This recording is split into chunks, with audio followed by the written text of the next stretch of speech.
Fala galera, hoje viemos aqui para falar para vocês sobre fitoterapia.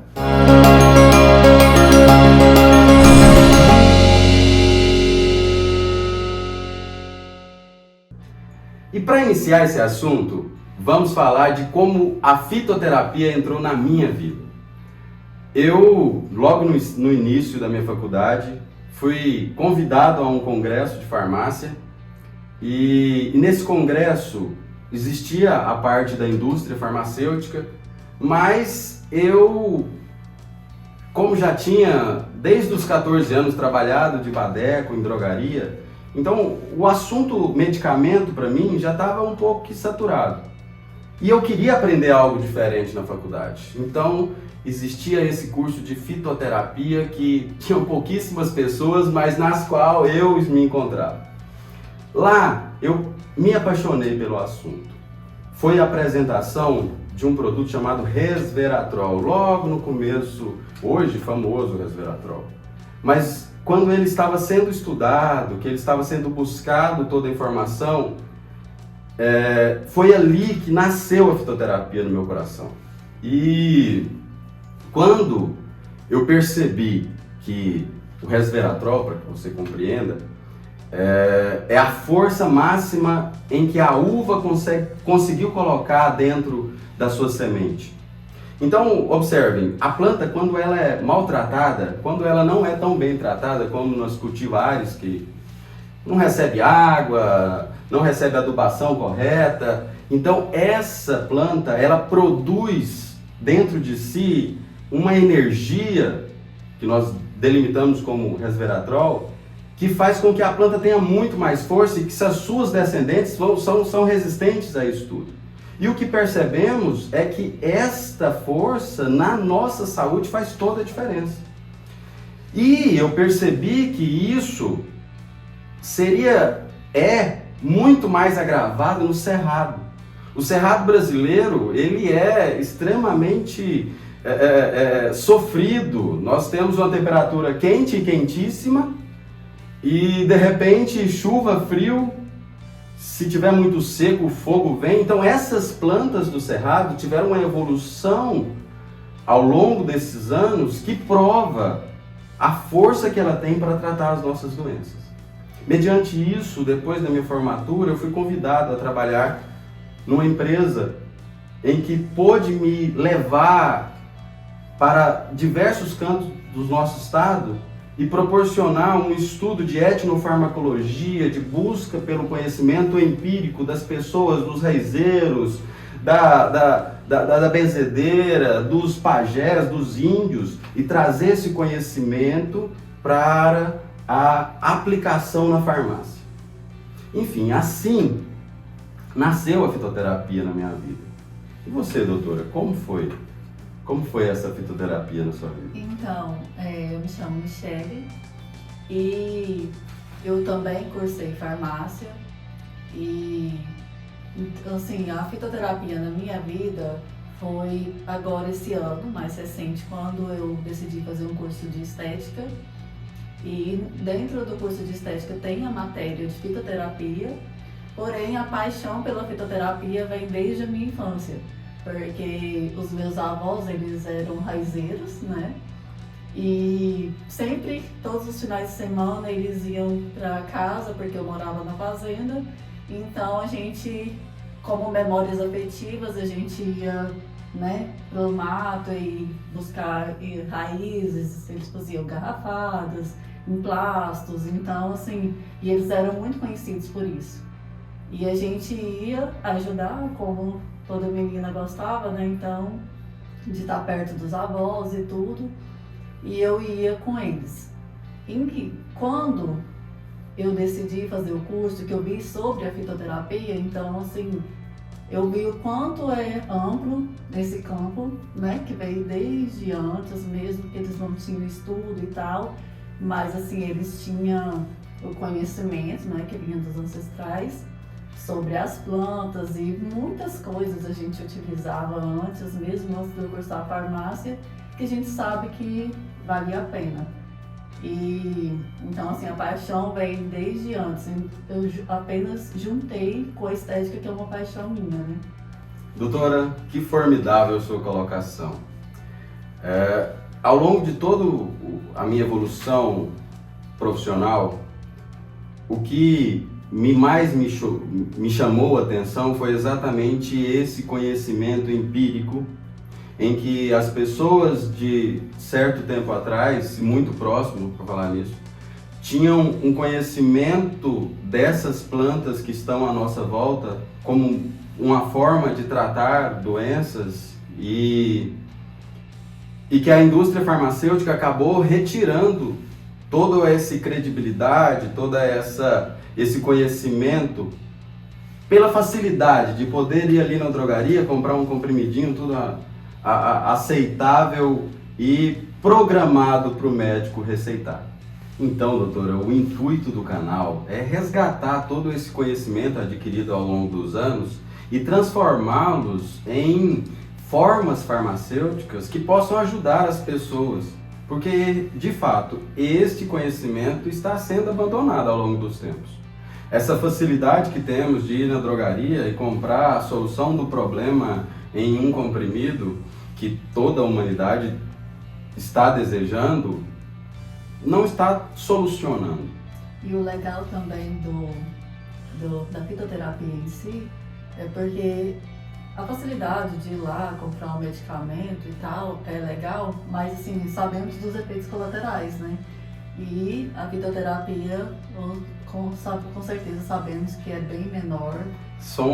Os efeitos colaterais são minimizados, né? Mas lembramos que toda droga, mesmo fitoterápica, tem a sua quantidade, as suas formas de serem tomadas. Isso. Então isso tudo vai ser apresentado no canal.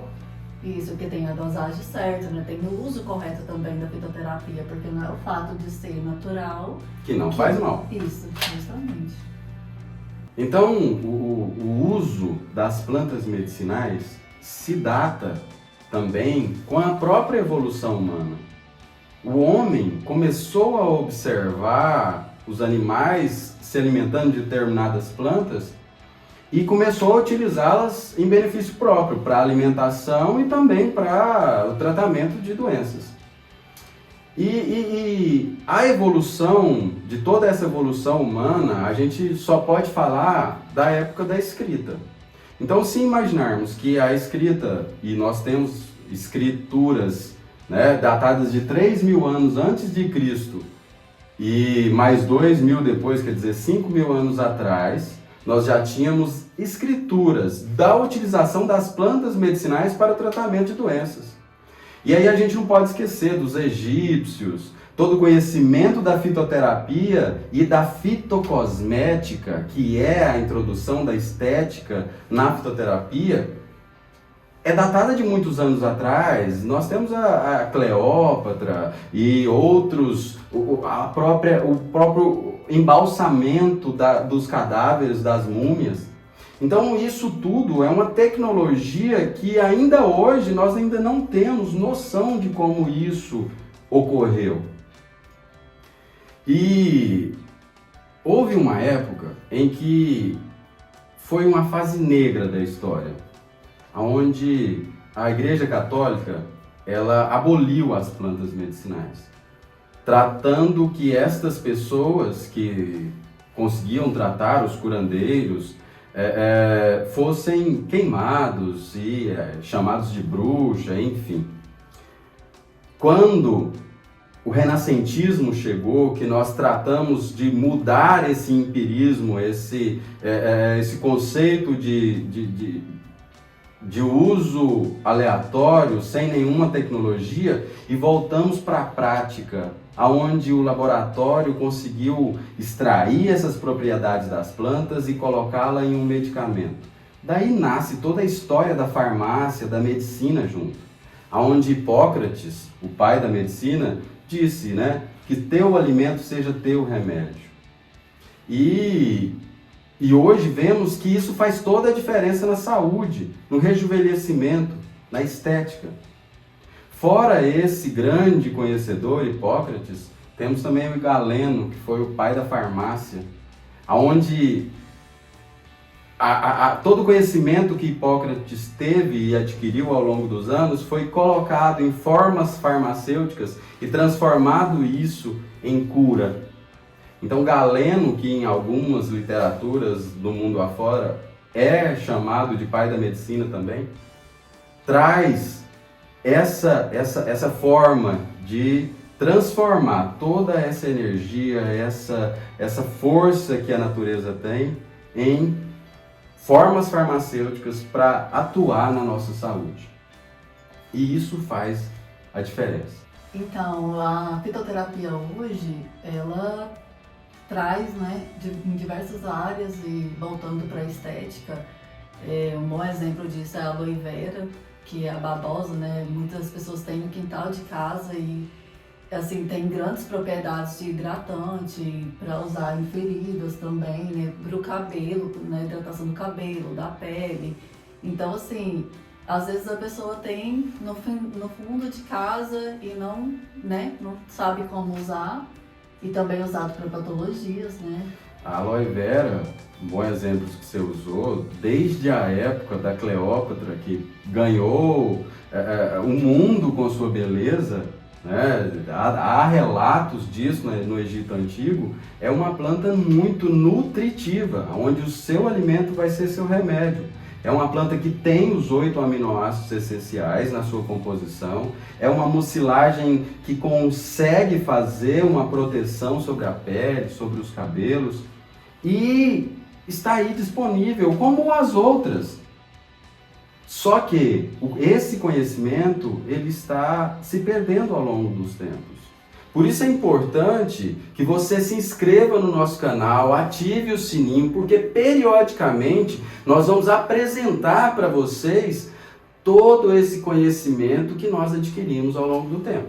Um dado interessante que a Organização Mundial da Saúde apresentou há um tempo atrás foi que cerca de 85% da população do mundo utiliza plantas medicinais, por questão de preço, conhecimento e por aí vai.